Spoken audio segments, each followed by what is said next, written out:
우리 오늘 우리에게 주시는 하나님 말씀을 봉독합니다. 신약성경 마태복음 13장 10절에서 16절 말씀입니다.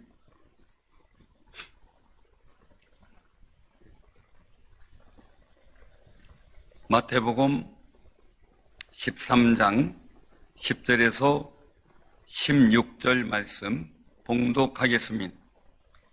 제자들이 예수께 나와 이르되 어찌하여 그들에게 비유로 말씀하시나이까? 대답하여 이르시되 천국의 비밀을 아는 것이 너희에게는 허락되었으나 그들에게는 아니 되었나니 무릇 있는 자는 받아 넉넉하게 되되 없는 자는 그 있는 것도 빼앗기리라. 그러므로 내가 그들에게 비유로 말하는 것은 그들이 보아도 보지 못하며 들어도 듣지 못하며 깨닫지 못함이니라. 이사야의 예언이 그들에게 이루어졌으니 일렀으되 너희가 듣기는 들어도 깨닫지 못할 것이요 보기는 보아도 알지 못하리라. 이 백성들의 마음이 완화가 여져서 그 귀는 듣기에 둔하고 눈은 감았으니 이는 눈으로 보고 귀로 듣고 마음으로 깨달아 돌이켜 내게 고침을 받을까 두려워함이라 하였느니라. 그러나 너희 눈은 봄으로 너희 귀는 들음으로 복이 있도다. 아멘. 주님의 거룩한 은혜가 여러분들과 함께 하시기를 소원합니다. 또한 풍성히 임하시는 역사가 앞으로도 계속될 줄로 믿습니다.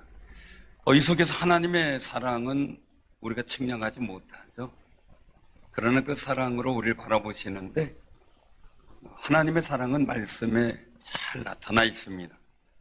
사랑하는 성도님들, 말씀 속에 감춰진 하나님의 사랑이 여러분들 마음속에 뜨겁게 느껴지는 은혜가 있기를 바랍니다.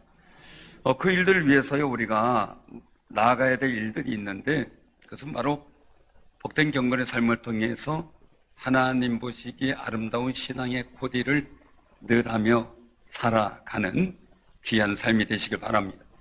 오늘 말씀을 보면요 예수님께서 제자들에게 비유로 말씀하셔요. 그리고 또 다른 사람에게도 비유로 말씀하셔요. 제자들이 궁금했어요. 그래서 묻는 겁니다. 어떻게 비유로 말씀하십니까? 라는 겁니다. 그 속에서 예수님께서 대답하시는 말씀이 있죠. 마가복음 4장 34절에도 보면요. 예수가 비유가 아니면 말씀하지 않으시고 다만 혼자 계실 때에 제자들에게 모든 걸 해석하였다라고 기록되어 있어요. 근데 오늘 본문 13장에서도 예수님은 씨 뿌리는 비유로 천국의 비밀을 말씀하셨어요. 4가지 밭의 비유가 나오는 거죠. 길가의 밭, 돌짝밭, 가지떨기밭, 조금밭하고 말입니다. 그런데 천국의 비밀은 하나님의 계시라는 겁니다. 그래서 성령님의 도우심이 없으면 이야기가 어렵습니다. 그냥 이야기일 뿐입니다. 그런데 성경은 내 삶의 능력이 되고 복이 되어야 됩니다.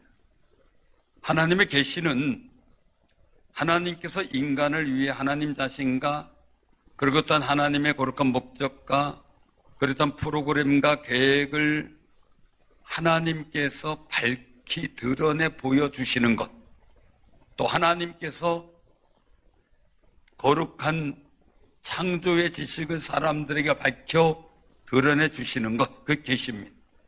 헬라어로 보면 아포칼리프시스라는 말인데 감춰인 것을 드러내다, 베일을 걷어내다 이런 뜻입니다. 하나님께서 성령의 감동으로 성경을 기록하게 하신 목적은 요한복음 20장 31절에 말씀하세요. 예수님이 하나님의 아들이시며 그리스도이심을 믿게 함으로써 생명을 얻게 하려 함이라. 예수님이 하나님의 아들이십니다. 또 메시아십니다. 구세주라는 이야기죠. 그 예수를 믿음으로써 생명을 얻게 하려 성경이 기록되어 있다는 것입니다. 한마디로 우리 몸에 죄와 사망이 왕노릇하고 있었어요. 그래서 결국 우린 죽을 인생이었고 지옥에 들어갈 수밖에 없는 인생입니다. 그런 내게 하나님의 계신 예수 그리스도가 데이터로 입력이 된 거예요.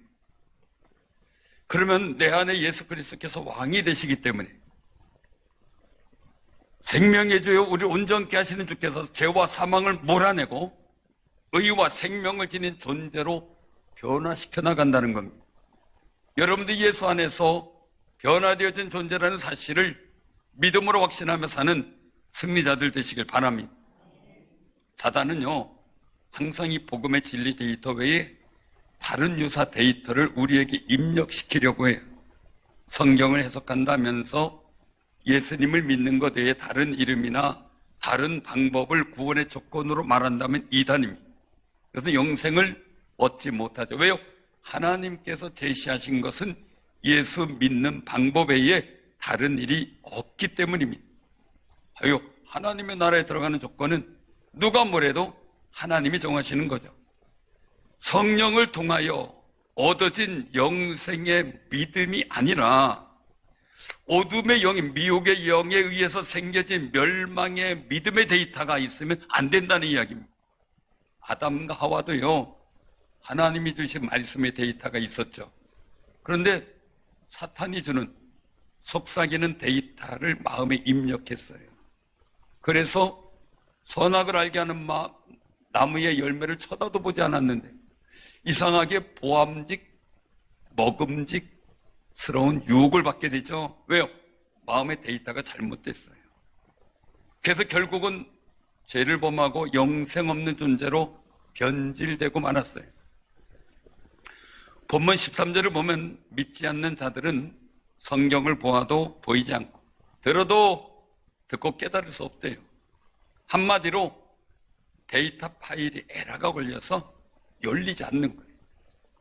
가끔 USB나 어떤 파일을 다운받았는데 어디 가서 그걸 열어서 활용하려고 하는데 이게 파일이 훼손돼서 열리지 않는다는 메시지가 계속되면 열이 받죠. 당황스럽죠. 이 데이터는요, 넓은 의미에서 의미 있는 정보를 가진 모든 값, 이걸 가지고 데이터를 말해요. 사람이나 컴퓨터, 자동화 기기가 생성하고 또 처리하는 형태로 표시된 거죠. 우리가 데이터를 보면서 느끼는 건데 하나님께서는 영생을 얻을 데이터인 성경 말씀을 우리에게 부여하셨어요. 성령께서 주시는 믿음의 눈과 귀로만 들을 수 있다는 사실이죠. 교회에 속해 있다고 해도, 예배 자리에 있다고 해도 믿음 없이 설교를 들으면 들어도 깨닫지 못하는 상황이 벌어지게 돼서 안타까운 겁니다. 천국 백성은요, 예수 그리스도를 주로 섬기는 예수 공동체에 속한 귀한 분들이에요. 그러한 사람들이 천국 비밀을 알 수 있는 거죠. 참된 그리스도인들의 특권이라고 말씀하는 겁니다. 우리가 성령을 받아 예수를 나의 주님으로 시인할 수 있도록 사모하며 기도하는 아름다운 삶이 되시기를 바랍니다. 이사야 예언 중에서 그리스도 예수와 관련된 것은 구약 당시의 이스라엘 백성들이 해석할 수 없는 비밀 같은 것이었어요. 근데 15절에 보면 그 귀는 듣기에 둔하고 눈은 감았다 라고 말씀하세요. 그런데 이사야 선지자가 외친 예언이 성취된 예수님을 대면하고 있는 제자들은 진정으로 복 있는 사람들이죠. 그래서 예수님은 16절에서 너희 눈은 봄으로 너희 귀는 들음으로 복이 있도다 라고 말씀하죠. 우리가 흔히 농담하죠. 뭘 잘못 찾아서 못 찾을 때 휴대폰이 어디 있는지 못 찾는데 옆에 두고도 찾잖아요. 그럼 한마디 하는 게 뭡니까? 눈은 액세서리입니까? 우리 옆에 분들하고 인사 나누세요. 우리 눈은 잘 보는 눈이 됩시다. 하나님의 역사를 보고요, 성도들의 좋은 점을 보고 복 있는 점을 보고 이래야죠. 단점과 안 좋은 점만 보고 있으면 실망이 크죠. 좋은 점도 많이 있는 말이죠. 예언의 말씀을 선포한 이사야 선지자, 또 많은 선자들도 궁금했어요. 그 당시에 많은 의인들도 보기를 원했던 예수 그리스도를 제자들은 지금 보고 있는 거예요. 그 예수님 말씀을 듣기를, 복음 말씀을 듣기를 원했는데 지금 제자들은 듣고 있어요. 얼마나 복 있는 자들이냐 라는 말씀을 하고 있는 거예요. 사실 제자들도요, 예수님이 이런 말씀을 하실 때 제대로 깨닫지 못했죠. 예수님이 부활하고 승천하신 후 성령의 강림을 체험하고 나서야 주님의 마음을 깨닫고 주님의 말씀이 의미하는 뜻이 무엇인지 깨닫게 됐어요. 그런 제자들도 복이 있다고 하셨어요. 아직 성령 강림 전인데도 말이죠. 사랑하는 성도님들, 우리가 성경을 보고 읽으며 눈으로 보며 귀로 들으며 내 생각과 마음에 데이터로 간직하고 있는 우리야 정말 복 있는 사람인 줄로 믿고 감사하시기를 바랍니다. 보고 듣는 것이 왜 중요한지 알아야 됩니다. 마가복음 4장 12절에 보면 이는 그들로 보기는 보아도 알지 못하며 듣기는 들어도 깨닫지 못하게 하여 돌이켜 제사함을 얻지 못하게 하려 함이라 라고 말씀하세요. 이 말씀은요, 보고 듣지 못하면 예수님을 믿고 제사함을 얻는 은혜를 받지 못해요. 제사함을 얻지 못하면 하나님의 자녀가 될 수 없고 천국에 들어갈 의인의 자격도 갖추지 못합니다. 천국에는 어떤 사람이 들어가느냐? 예수님의 보혈로 빨아서 거룩하게 된 흰 옷이 준비되었고 그 옷을 입은 사람이 들어간다는 거죠. 요한계시록 7장 9절에서 14절 내용에 보면 각 나라 족속 백성 방언에서 아무도 능히 셀 수 없는 큰 무리가 나와 흰 옷을 입고 손에 정려가지를 끌고 보좌과 어린 양 앞에 서서 구원하심이 보좌에 앉으신 우리 하나님과 어린 양의 있도다라고 큰 소리로 찬양을 하고 외쳐요. 그때 물음이 생겨요. 이 흰옷 입은 자들이 누구며 또 어디서 왔느냐 하는 겁니다. 답을 말씀하세요. 이는 큰 환란에서 나오는 자들인데 어린 양의 피에 그 옷을 씻어 희게 하였느니라 라는 것입니다. 사랑하는 성도님들, 예수님께서 혼인잔치 비유를 말씀하실 때 한 사람을 내보냅니다. 이유가 뭡니까? 예복이 준비되어 있지 않았습니다. 거룩한 주의 보혈로 빨아 희게 된 예복입니다. 예수님이라는 데이터가 입력이 되고 복음이라는 데이터가 내게 입력이 되면 내 자신이 사망이었던 존재가 영생의 존재로 변화되어져 가는 겁니다. 바뀌는 겁니다. 예수님이라는 데이터가 입력이 되면 하나님의 아들로서의 권세에 가진, 이제는 사단에 눌리고 귀신에 눌리고 운명에 눌려 살던 우리가 하나님의 아들로서의 권세를 가진 사람으로 변화되어지는 것을 깨닫게 됩니다. 이 거룩한 역사가 여러분들에게 느껴지는 귀한 삶이 되시길 바랍니다. 저는 안 해봤지만 필리핀을 잘 다녀왔습니다. 기도해 주셔서 감사하고 나중에 또 자세히 말씀드릴 때가 있을 텐데 오늘은 강력하게 이 말씀을 제게 주셔서 이 말씀을 전하게 됐습니다. 크루즈 여행이 있더라고요. 근데 크루즈 여행을 하신 분, 여러 번 한 사람은 능수능란하게 하시죠. 그런데 이분은 정말 자기의 소원이 크루즈 여행이었어요. 애써서 돈을 모아서 크루즈 여행을 했어요. 그런데 문제는 티켓은 샀는데 들어가서 거기서 누리고 즐기고 먹을 음식에 대한 돈은 없는 거예요. 그래가지고 쫄쫄 굶으면서 여행을 했대요.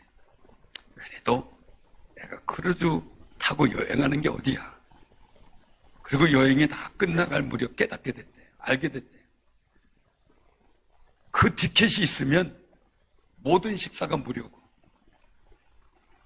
모든 거기서 재밌게 즐길 수 있는 것이 다 무료였다는 것을 나중에 끝날 때쯤 알았대.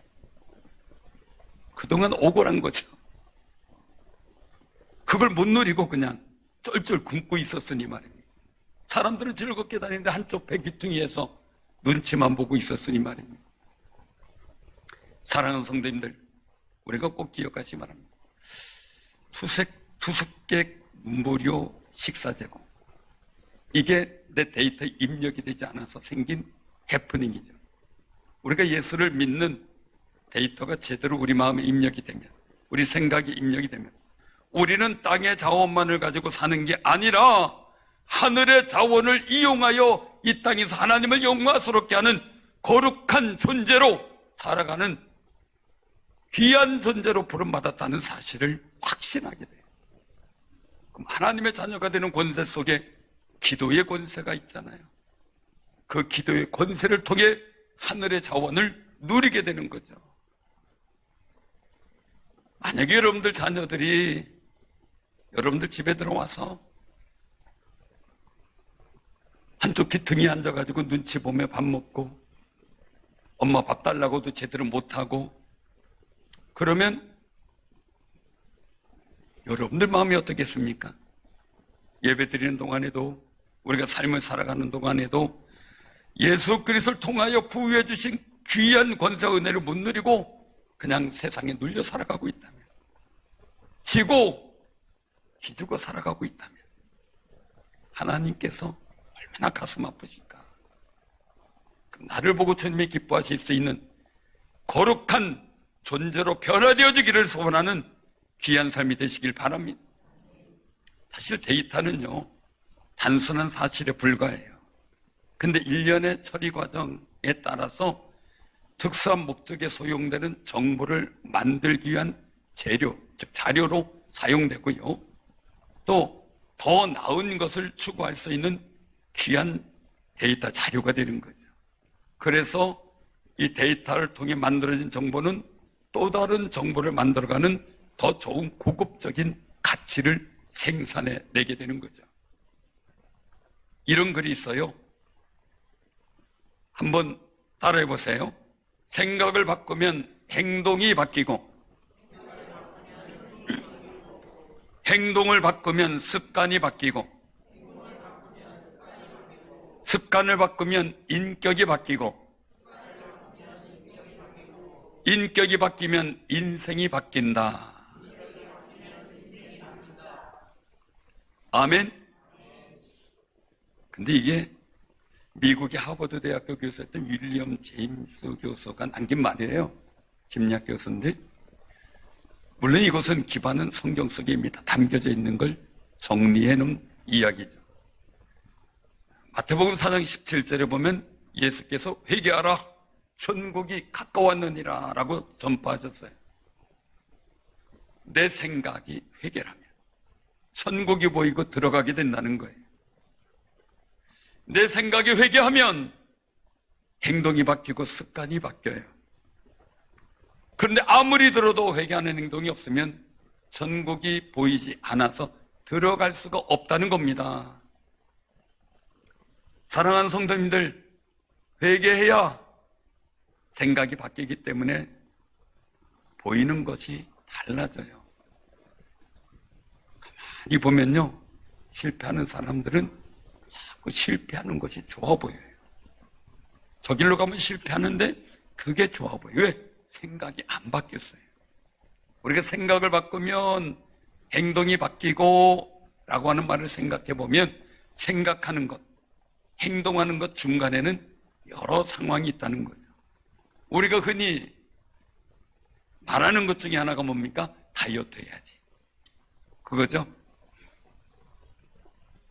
다이어트 해야지 라는 데이터가 내 생각에 들어왔어요. 이 데이터를 행동으로 옮기면 모든 사람들이 다이어트에 성공했을 거예요. 생각이 바뀌었어요. 음식을 먹는 습관이 바뀌겠죠. 조절하겠죠. 그러면은 이제 그 습관이 되다 보면은 다이어트에 자신감이 있겠죠. 그럼 사람을 대하는데 자신감이 생기고 모든 것이 내 자신감이 있으니까 모든 걸 넉넉하게 생각할 수 있는 인격을 소유하게 돼요. 건전한 인격 말입니다. 그러면 그의 인생의 품격이 더 좋아지는 모습으로 바뀔 수 있다는 거죠.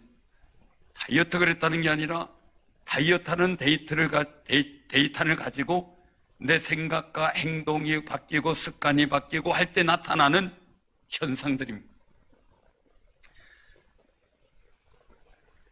생각을 행동으로 옮길 수 있어 습관하는 사람이라면 인격이 바뀌고 인생의 운명을 바꿀 수 있는 내적 능력이 개발된다는 것입니다.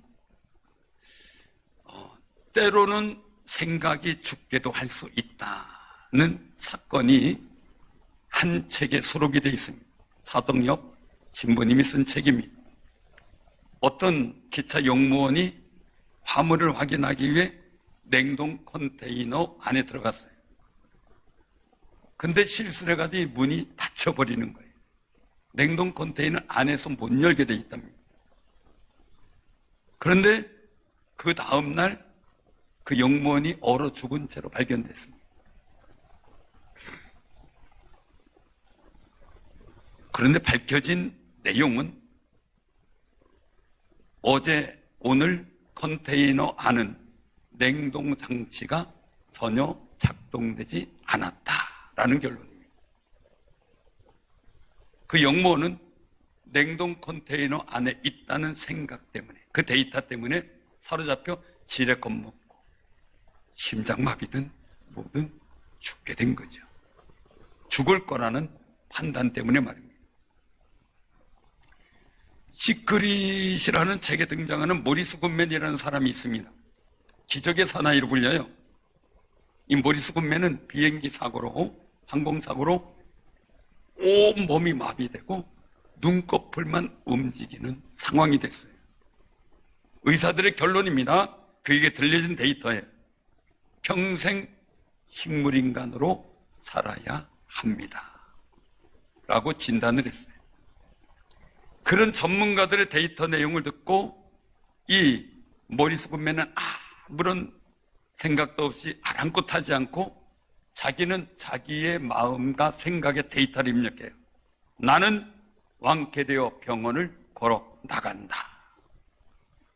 그 자신의 모습을 상상하면서 열심히 재활 치료를 받아요. 그리고 결국 호흡기를 떼내고 두 발로 걸어서 병원을 나가게 되었습니다. 이 모리스 굿맨이 자신의 인생을 한 문장으로 요약해요. 사람은 자신이 생각하는 대로 된다. 아멘.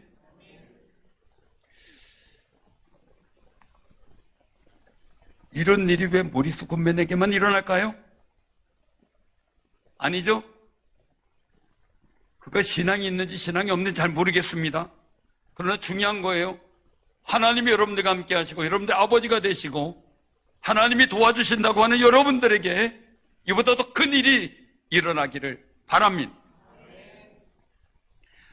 사랑하는 성도님들, 지금까지 경제 뉴스를 들어본 경험으로 본다면 경제가 나아지고 있다는 소식은 새마을운동이 한창이던 박정희 대통령 때 그 이후로 70년대, 80년대 사이였던 것으로 이제 기억이 돼요. 근데 경제가 좋아진다라는 얘기를 많이 했어요. 근데 최근 한 30여 년 사이는 늘 해마다 경제가 어려워진다, 내년이면 더 어려워진다, 둔화된다, 이런 말을 너무 많이 들었어요. 그런데 우리나라 경제는 어떻습니까? 금방 망할 것 같은 경제라고 얘기를 했는데 여전히 경제적 안정을 추구하고 있다고 느끼고 있죠. 작은 어려움들 있지만 국가적 어려움들은 아직 우리가 발생되지 않고 있잖아요. 가만히 생각해 봤어요. 경제를 주도하는 사람들이 경제 발전이 더 잘 될 수 있다는 생각으로 움직이고 있는데 그 사람들이 훨씬 더 이 나라에 많기 때문에 이 나라가 더 복되고 안정되게 되는 줄로 믿으시기 바랍니다. 우리도 마찬가지인 거죠. 교회는 다양한 사람들이 있어요. 그중에 부정적 얘기, 긍정적 얘기가 교류하고 얘기를 하죠. 그러나 믿음의 소리를 많이 내는 사람들이 많기 때문에 교회는 더 아름다워지고 복된 역사가 일어나는 겁니다. 이번 작정 새벽 기도 기간 동안 많은 일들의 역사가 있었습니다. 우리 이규학 장로님 기도하면서 그동안 3년여 동안 피부병 때문에 애를 먹었어요. 저도 너무 속상했고, 그리고 또한 어깨 수술해야 되는데 수술하지 않고는 안 되는데 이분에 작정하고 기도했고, 저도 기도해드리고 했는데 교인들도 기도했겠죠. 근데 피부병이 났어요. 할렐루야. 이게 팔뚝도 멈추기 힘든데 어깨도 괜찮으시대. 우리 하나님께 영광 돌리고 감사의 박수 돌리시기 바랍니다. 우리가 긍정적인 믿음의 삶, 다음 주에 또 대접한대. 자, 긍정적인 생각 속에서 살아가는데 지금 어떤 부류의 사람들은 금수저, 흑수저, 운운하는 수저 계급론으로 우리가 더 복되게 살아갈 의지를 꺾어버리고 세상을 비관적으로 보는 시각에 일들의 데이터를 자꾸 심어주고 있어요. 열심히 자란 사람들을 배우고 모델의 대상이 아닌 공격의 대상으로 너 때문에 내가 피해본다는 피해의식만 심어주고 있어요. 그 비관적인 생각은 결국 부모님 원망하고 왜 남겨준 거 없냐고 원망하고 사회와 국가를 적대적으로 보호해줘서니라는 말을 하게도 만들기도 해요. 사실 저도 3살 때 부모님이 부도 나고 제가 살아오던 모든 여정 속에 부모님이 어느 정도까지 힘이 됐지만 제 인생 속에 도움이 되었다라고 하는 부분들은 거의 없다고 봐도 과언이 아니겠다, 이 생각이 들 정도예요. 그런데도 불구하고 부모 원망한 적이 없거든요. 남겨둔 거 없어도 그냥 저를 세상에 있게 하고 제가 세상 길로 빠지지 않고 있게 한 그 은혜가 감사한 거죠. 사랑하는 성님들, 우리 꼭 기억하시기 바랍니다. 국민들의 생각을 망가지게 하는 데이터를 주입하는 것, 우리가 경계해야만 합니다. 그런 데이터를 받아들여 우리 자녀들의 미래는 어떻게 될까요? 그럼 그 자녀들이 맞닥뜨릴 나라의 미래는 어떻게 되겠습니까? 우리가 이를 위해 기도하고 우리 자녀를 복 있고 아름다운 데이터를 심어줄 수 있는 믿음의 부모님들이 되시기를 바랍니다. 한국교회나 우리 교회는 중요한 데이터를 걸러야 될 직면이 된 게 있습니다. 이제는 전도가 안 되는 시대다라는 생각입니다. 거기에 타당한 데이터를 더 보완하기 위해서 당연한 생각으로 정착시키려는 사단의 섭삭임을 느낍니다. 고령화 사회다, 인구 감소 절벽이 생긴다, 어린이들에게 전도 못하도록 하는 사회적 구조가 문제다 등등의 부정적 데이터가 교회에, 또 우리 성도들의 마음에 너무 깊이 들어왔어요. 또 주변의 사람들 보고 저 사람은 전도해도 안 돼 라는 부정적 시각입니다. 스스로 물어보시길 바랍니다. 지금의 시대가 예수님 당시 시대보다 어려울까요? 전도하기가 말입니다. 그땐 전도하다 걸리면 죽을 수도 있습니다. 또 로마가 핍박했던 초대교회 시대보다 어려울까요?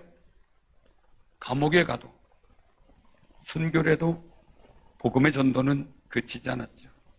아니면 우리나라 2조 말기에 양반과 평민, 상인과 노비로 나뉘어진 시대, 그 속에 수많은 순교자를 내면서도 전도는 그치지 않았죠.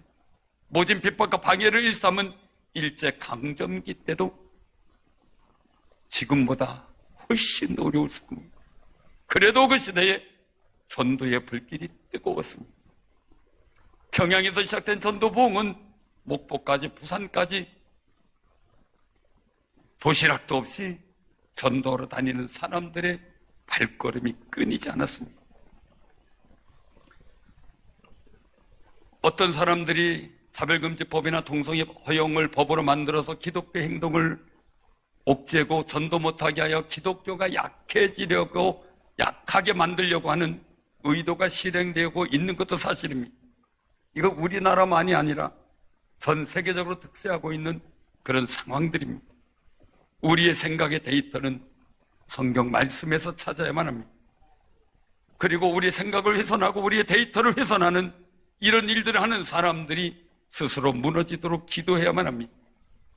우리는 신앙의 선조들이 경험한 어렵고 힘든 환란이 있던 시대에도, 전도했던 그 시대를 바라보며 훨씬 더 수월하고 자유로운 시대에 살아가고 있습니다. 그런데 성경이 주는 데이터를 마음에 열지 못하고 세상이 주는 데이터만 열어서 적용하다 보니 예수님의 말씀 속에 원하시는 변화를 이루지 못하고 살아가고 있는 미약한 모습을 우리가 보이고 있다는 사실을 정말 진심으로 회개할 수 있어야만 합니다. 우린 기도해야만 합니다. 하나님께서 주시는 데이터가 우리의 생각을 주장하고 우리 행동이 말씀과 함께 습관이 되도록 변하고 이 습관된 일들을 통해 내 인격이 바뀌고 그리고 또 하나님 말씀이 내 생각을 주장해서 그 말씀의 데이터가 내 마음에 풀려 내 인생의 미래가 복되어지는 거룩한 역사를 만들어가는 승리가 있기를 바랍니다. 그 데이터가 마음에 풀리기 위해서는요, 첫째는 성령 충만을 받아야 됩니다. 하나님의 말씀은 백성들이 눈으로 보고 귀로 듣고 마음으로 깨달아 돌이켜 하나님께 고침을 받지 못한다고 했습니다. 이유는 이 백성들이 마음이 완악해졌다라고 오늘 15절에 말씀합니다. 완악이라고 하는 말은 성질이 억세고 고집스럽고 싸납다는 거예요. 히브리어 보면 외면한다, 잘못을 계속 저지른다, 반항적이다, 이전의 행실로 돌아간다는 뜻이에요. 여러분들 옆에 분들 눈 좀 보세요. 싸나운 거. 눈 좀 한번 보세요. 이 완악함의 결론이 뭐냐? 우리가 세상이요, 너무 복잡하다 보니까 우리 마음이 굉장히 거칠어졌어요. 저도 10년 전 저 보니까 내가 많이 거칠어졌네 이런 생각이 들어요. 저녁 운전하다가 막 가도 학교들 막 급해서 그러지 뭐 이래 갔는데 요새 이런 생각. 조금 혼내줄까 이런 생각이 자꾸 들어와요. 그래서 내가 싸나워지나 이런 생각을 합니다. 로마서 2장 5절에 보면 그렇게 말씀하세요. 다만 내 고집과 회개하지 아니한 마음을 따라 진노의 날 곧 하나님의 의로우신 심판이 나타나는 그날에 이 말 진노를 내게 쌓는도다. 무서운 말씀이죠. 이스라엘 민족은 가나안 땅을 향해 가면 하나님 말씀의 데이터를 풀어 자신의 생각으로 바꾸지 않았기 때문에 가나안 땅에 들어가지 못했습니다. 왜요? 노비적 생각에, 노예적 생각의 데이터만 갖고 하나님을 따라왔기 때문에 그렇습니다. 사랑하는 성도님들, 우리는 옛날 유교나 불교나 다른 것의 데이터를 없애고 예수 그리스도의 복음의 진리의 데이터가 내 생각을 주장하도록 만드는 일들의 소망을 갖고 기도하시기를 바랍니다. 에스겔 36장 26절에 말씀합니다. 또 새 영을 너희에게 두고 새 마음을 너희에게 주되 너희 육신에서 굳은 마음을 제거하고 부드러운 마음을 줄 것이며.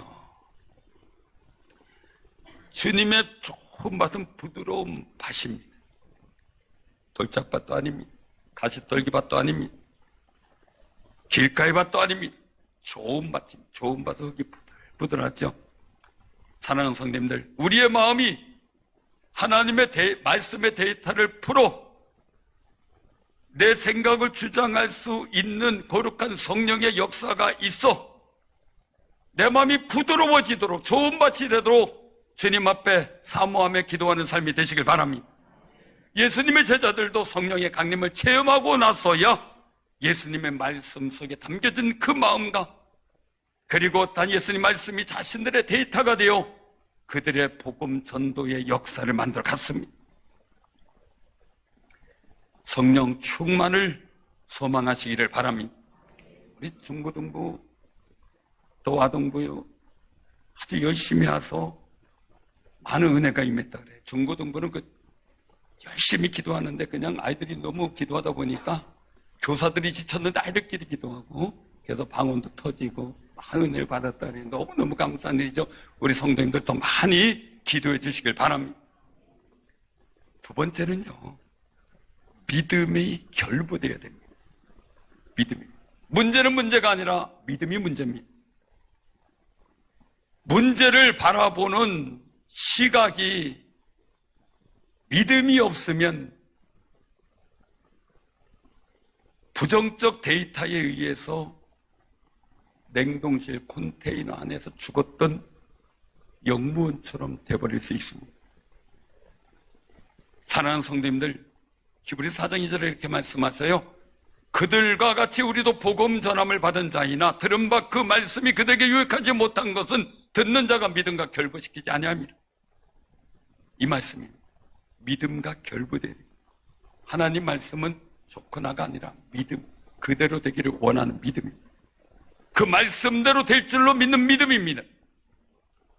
하나님 말씀은 살았고 운동력이 있습니다. 그 말씀이 내 데이터가 되면, 내 생각의 데이터가 되고 마음의 데이터가 되면 그 말씀이 나를 주장하므로 여러분들 삶의 자리에 그 말씀은 능력으로 나타날 줄로 믿으시길 바랍니다. 사랑하는 성도님들, 믿음은 하나님의 말씀은 능력인 줄로 믿습니다. 우리가 꼭 기억하시길 바랍니다. 오늘 말씀에 보면 12절 같이 한번 봉독합니다. 무릇 있는 자는 받아 넉넉하게 되되 없는 자는 그 있는 것도 빼앗기리라. 아멘. 데이터가 잘 열려서 내 생각을 주관하고 내 삶을 주관하면 그 데이터를 통해서 새로운 가치의 데이터가 생깁니다. 그 일들이 행동이 습관되게 하고 습관이 또 인격을 만들어내는 놀라운 역사를 만들어가는 거죠. 사랑하는 성도님들, 오늘날은 데이터로 평가를 받는다래요. 미국 신용평가회사들이 평가를 하는데 맞춤법을 틀리지 않는 사람일수록 원금 상환 의지가 강하다라는 통계 데이터를 토대로 신용평가의 변수로 적용한답니다. 은행 가서 절대 맞춤법 틀리지 마세요. 절대. 두 번째는 대출 신청 서류 열람 속도가 빠를수록 산만한 사람이고 일 처리가 엉성할 뿐 아니라 연체한 확률이 높다라는 데이터도 활용된답니다. 저도 앞으로 이제 꼼꼼히 읽어보려고 합니다. 그냥 사인하세요 그럼 사인만 했는데 이제 꼼꼼히 읽어보려고 그래요. 당연히 신용평가 마이너스가 된다는 거죠. 자, 그럼 우리는 하나님 앞에 내가 가지고 있는 데이터는 긍정적인 데이터일까요? 마이너스 요소가 많을까요? 플러스 요소가 많을까요? 사랑스러워 부럽지 않으세요? 어떤 분들 기도하는데 응답을 다 받고 하나님께 감사. 나는 기도하는데 이게 응답이 없고요, 속상하고 답답해하는 마음 말이죠.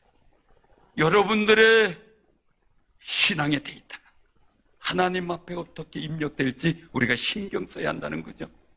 사랑하는 성도님들, 하나님의 말씀의 데이터가 내 생각을 바꾸면 미래가 바뀝니다.